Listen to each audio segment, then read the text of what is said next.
നമസ്കാരം. മലയാളി വാർത്ത ഇൻസൈഡിലേക്ക് സ്വാഗതം. ദില്ലി പാക് എംബസിയിൽ നാടകീയ രംഗങ്ങൾ. പഹൽഗാം ആക്രമണത്തിൽ പങ്കില്ലെന്ന് പാകിസ്ഥാൻ ഗീർവാണമടിച്ച് തൊട്ടു പിന്നാലെ അത് പൊളിച്ചടുക്കുന്ന നീക്കം.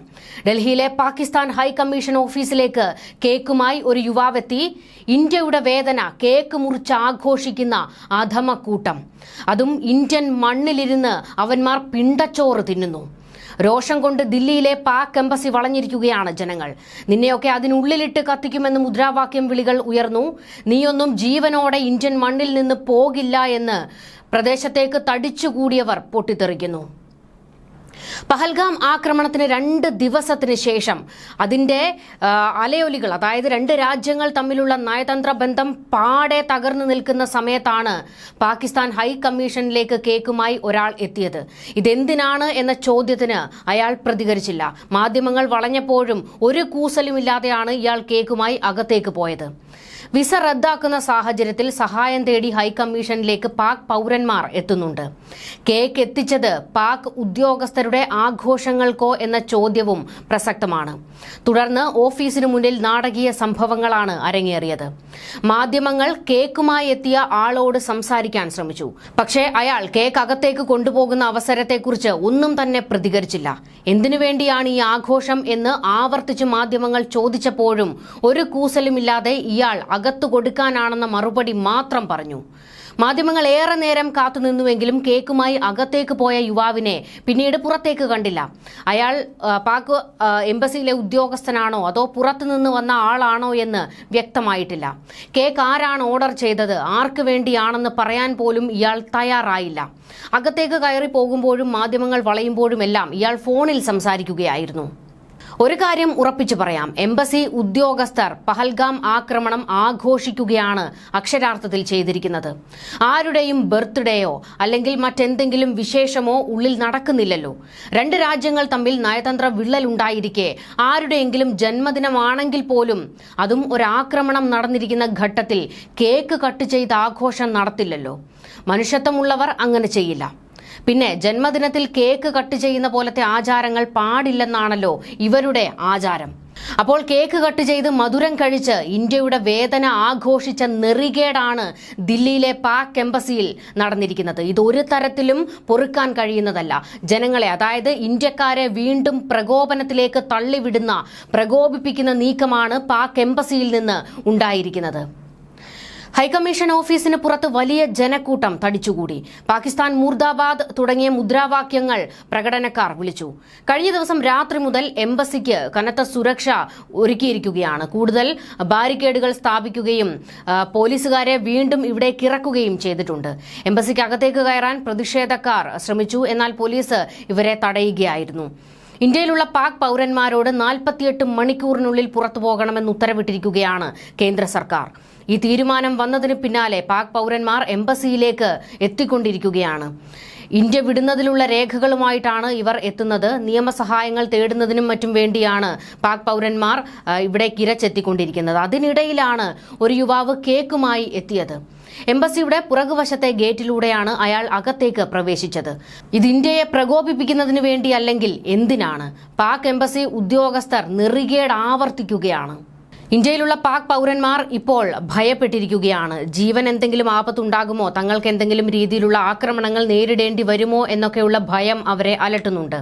എന്നാൽ ഇന്ത്യയിലുള്ള പാക് പൗരന്മാർ പുറത്തു പോകുന്നതുവരെ അവർക്ക് സുരക്ഷിതത്വം ഏർപ്പെടുത്തിയിരിക്കുകയാണ് കേന്ദ്ര സർക്കാർ. ഇതാണ് ഇന്ത്യയുടെ സംസ്കാരം. എങ്കിലും ഡൽഹിയിൽ പ്രതിഷേധം ഇപ്പോൾ കനക്കുകയാണ്. ഒരു പാകിസ്ഥാനികളും ഇന്ത്യയിലേക്ക് വരണ്ടെന്നുള്ള മുദ്രാവാക്യം വിളികളാണ് ശക്തമായി ഉയരുന്നത്. ഞങ്ങളുടെ സഹോദരങ്ങളെ ഇല്ലാതാക്കിയവരെ വെറുതെ വിടില്ല എന്ന് പറഞ്ഞ് ബാരിക്കേഡുകൾ മറിച്ചിട്ട് പ്രതിഷേധക്കാർ എംബസിക്കുള്ളിലേക്ക് കയറാൻ ശ്രമിക്കുകയായിരുന്നു. കേക്കുമായി ഒരു യുവാവ് എത്തിയതാണ് പ്രതിഷേധക്കാരെ ഇപ്പോൾ കൂടുതൽ ചൊടിപ്പിച്ചത്. പഹൽഗാമിൽ നടന്ന ആക്രമണത്തിൽ ഒരു ബന്ധവുമില്ല എന്ന് ഇപ്പോഴും ആവർത്തിക്കുകയാണ് പാകിസ്ഥാൻ. എന്നാൽ കേക്ക് മുറിച്ച് ഇന്ത്യൻ മണ്ണിലിരുന്ന് ആഘോഷിച്ചതിലൂടെ പാകിസ്ഥാന്റെ നെറികെട്ട മുഖം ഇന്ത്യയും അതുപോലെ ലോകവും കണ്ടുകഴിഞ്ഞിട്ടുണ്ട്. പാകിസ്ഥാനിലെ നല്ലവരായ ഒരുപാട് മനുഷ്യരുണ്ട്, ഇന്ത്യയെ സ്നേഹിക്കുന്നവർ. എന്നാൽ പാക് പട്ടാളത്തിന്റെയും ISIയുടെയും ഭരണകൂടത്തിന്റെയും ദുഷിച്ച മനസ്സ് ഇതിനു മുൻപ് എത്രയോ തവണ ഇന്ത്യ കണ്ടിരിക്കുന്നു, അതിനെയെല്ലാം നേരിട്ടിരിക്കുന്നു. പഹൽഗാം ആക്രമണത്തിൽ പാകിസ്ഥാന്റെ ബന്ധത്തിന് ഇന്ത്യ ഒരു തെളിവും നൽകിയിട്ടില്ല എന്ന് പാക് വിദേശകാര്യമന്ത്രി ഇഷാഖ് ദർ പാകിസ്ഥാന്റെ ജിയോ ന്യൂസിനോട് പ്രതികരിച്ചു. ഇന്ത്യയുടെ നടപടികളിൽ ഗൌരവമില്ല എന്ന നിരുത്തരവാദിത്തപരമായ മറുപടിയാണ് ഇഷാഖ് ദർ ഇപ്പോൾ മാധ്യമങ്ങളോട് പറഞ്ഞിരിക്കുന്നത്. ഇതിനു മുൻപ് ഒളിയാക്രമണം നടത്തിയ പാക് ഭീകരവാദികളുടെ തെളിവ് സഹിതം നിരത്തിയിട്ടും നിഷേധിച്ച അധമക്കൂട്ടരെ നിങ്ങളാണോ പഹൽഗാമിലെ നിന്റെയൊക്കെ നെറികേടിന്റെ തെളിവ് ചോദിക്കുന്നത്? മുംബൈ ഭീകരാക്രമണത്തിൽ പിടിയിലായ അജ്മൽ കസബിനെ പോലും അറിയില്ലെന്ന് പറഞ്ഞവരാണ് ഈ നെറികെട്ട കൂട്ടം. പാക് പൗരനല്ല ഇയാളെന്ന് പോലും പറഞ്ഞു. തെളിവുകൾ നിരത്തിയാണ് ഇതെല്ലാം അന്ന് ഇന്ത്യ വിശദീകരിച്ചത്. കസബിന്റെ വീട് അഡ്രസ് പോലും ഇന്ത്യ കണ്ടെത്തിയിരുന്നു. ആ പാകിസ്ഥാനാണ് വീണ്ടും തെളിവ് ചോദിക്കുന്നത് എന്നത് ഒന്ന് ഓർക്കണം. പാകിസ്ഥാൻ സൈനിക മേധാവിയുടെ ഇന്ത്യ വിരുദ്ധ പ്രസംഗമടക്കം ചർച്ചകളിൽ ഇപ്പോൾ ഉയരുന്നുണ്ട്. ഇന്ത്യയെ തകർക്കാനുള്ള പ്രകോപനപരമായിരുന്ന പ്രസംഗങ്ങളാണ് അയാൾ നടത്തിയിട്ടുള്ളത്. ഈ സാഹചര്യത്തിലാണ് അതിവേഗ നടപടികളിലേക്കും ഇന്ത്യ കടക്കുന്നത്. തീവ്രവാദികളുടെ ചിത്രമടക്കം ഇന്ത്യ മണിക്കൂറുകൾക്കുള്ളിലാണ് പുറത്തുവിട്ടത്. അതിനുശേഷവും പാകിസ്ഥാൻ പിടിച്ചു നിൽക്കാൻ വേണ്ടി പ്രതികരണം നടത്തുകയാണ്. ഇന്ത്യൻ അതിർത്തിയിൽ മിസൈൽ പരീക്ഷണത്തിനും പാകിസ്ഥാൻ തയ്യാറെടുത്തു എന്നുള്ള വിവരങ്ങൾ പുറത്തു വന്നിട്ടുണ്ട്. ഈ സാഹചര്യത്തിൽ അതിർത്തിയിൽ ഏത് സാഹചര്യവും നേരിടാൻ ഇന്ത്യ സർവ്വസജ്ജമായി നിൽക്കുകയാണ്. മുംബൈ ഭീകരാക്രമണത്തിൽ പങ്കുള്ള തഹവൂർ റാണ ഇപ്പോൾ ഇന്ത്യൻ കസ്റ്റഡിയിലുണ്ട്. അതും പാകിസ്ഥാന്റെ തീവ്രവാദ ബന്ധത്തിനുള്ള തെളിവാണ്.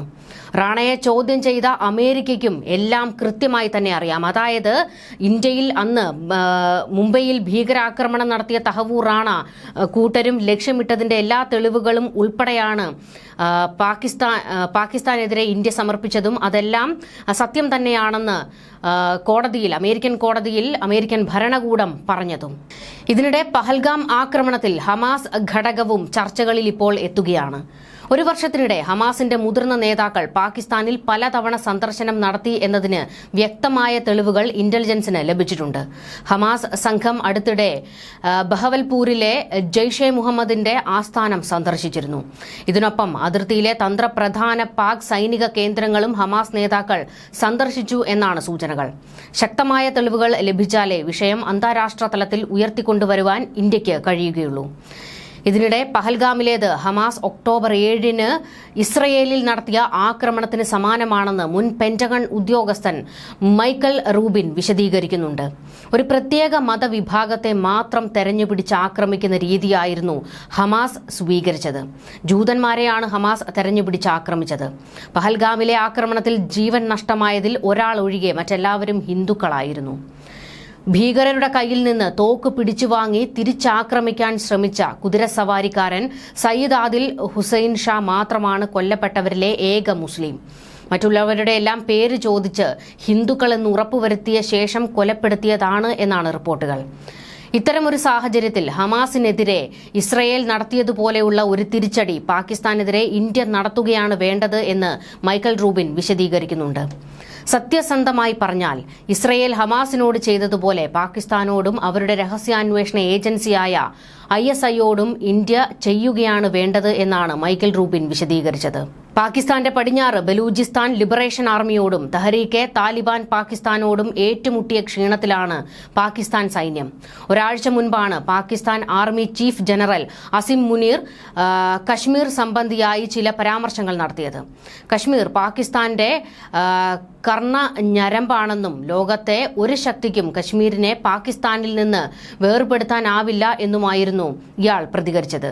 മാത്രവുമല്ല, ഇന്ത്യയുടെയും പാകിസ്ഥാന്റെയും സാംസ്കാരിക പശ്ചാത്തലം വ്യത്യസ്തമാണെന്നും ഇസ്ലാമാണ് പാകിസ്ഥാന്റെ കാതലായ സ്വത്വം എന്നും അതിനെ പ്രതിരോധിക്കേണ്ടത് ഓരോ പാക് പൗരന്റെയും കടമയാണെന്നും ജനറൽ അസിം മുനീർ പറഞ്ഞുവച്ചിരുന്നു. ഈ ആഹ്വാനത്തിന്റെ തുടർച്ചയാണ് പഹൽഗാമിൽ കണ്ടത്. ജനറൽ അസിം മുനീറിന്റെ പ്രസ്താവനയെ ഓൾ ഇന്ത്യ ഹുറിയത്ത് കോൺഫറൻസ് സ്വാഗതം ചെയ്തിരുന്നു. കശ്മീരിൽ വിഘടനവാദ അനുകൂലികളുടെ സംഘടനയാണ് ഹുറിയത്ത് കോൺഫറൻസ്. ആസൂത്രണം ഏറെ ആവശ്യമുള്ള ഒന്നാണ് ഇത്തരം ആക്രമണങ്ങൾ. സ്ഥലം, സമയം, സന്ദർഭം എല്ലാം പ്രധാനമാണിവിടെ. American vice president JD Vance കുടുംബസമേതം ഇന്ത്യയിൽ സന്ദർശനം നടത്തുമ്പോഴാണ് പഹൽഗാമിലെ കൂട്ടക്കൊല നടന്നത്. കശ്മീർ പ്രശ്നം അവസാനിച്ചിട്ടില്ല എന്ന് ലോകത്തെ അറിയിക്കാൻ പാകിസ്ഥാൻ ഇതിലൂടെ സാധിച്ചു. അന്താരാഷ്ട്ര മാധ്യമങ്ങളിൽ കശ്മീർ വീണ്ടും തലക്കെട്ടായി എന്നാണ് പാകിസ്ഥാനിലെ നിരീക്ഷകർ പോലും പറയുന്നത്. പക്ഷേ അമേരിക്കയും റഷ്യയും ഒരേ സ്വരത്തിലാണ് ഈ ഭീകരാക്രമണത്തെ അപലപിച്ചത്. ഇത് പാകിസ്ഥാന് തിരിച്ചടിയുമായി. അതായത് ലോകരാജ്യങ്ങളെല്ലാം തന്നെ പാകിസ്ഥാനെതിരെ തിരിഞ്ഞു കഴിഞ്ഞു. ഈ ആക്രമണം നടന്നതിന് തൊട്ടടുത്ത നിമിഷം തന്നെ ISIയുടെയും അതായത് പാക് ചാര സംഘടനയുടെയും അതുപോലെ തന്നെ കസൂരിയുടെയും വിവരങ്ങൾ തെളിവുകൾ സഹിതം കണ്ടെത്താൻ ഇന്ത്യക്ക് കഴിഞ്ഞിട്ടുണ്ട്. ഇതിനി ലോകത്തിന് മുന്നിൽ എടുത്തു കാണിക്കേണ്ട ഉത്തരവാദിത്തം ഇന്ത്യക്കുണ്ട്. അതിന്റെ നടപടികളിലേക്ക് കടക്കും മുൻപ് കൃത്യമായ മറുപടി പാകിസ്ഥാന് കൊടുക്കും എന്ന് ഇന്ത്യ പ്രഖ്യാപിച്ചു കഴിഞ്ഞിട്ടുണ്ട്. എത്രയും പെട്ടെന്ന് പാകിസ്ഥാന് മറുപടി കൊടുക്കണം എന്നുള്ള ആവശ്യമാണ് രാജ്യവും ഓരോ പൗരന്മാരും ഉയർത്തുന്നത്. ന്യൂസ് ഡെസ്ക് മലയാളി വാർത്ത ഇൻസൈഡ്.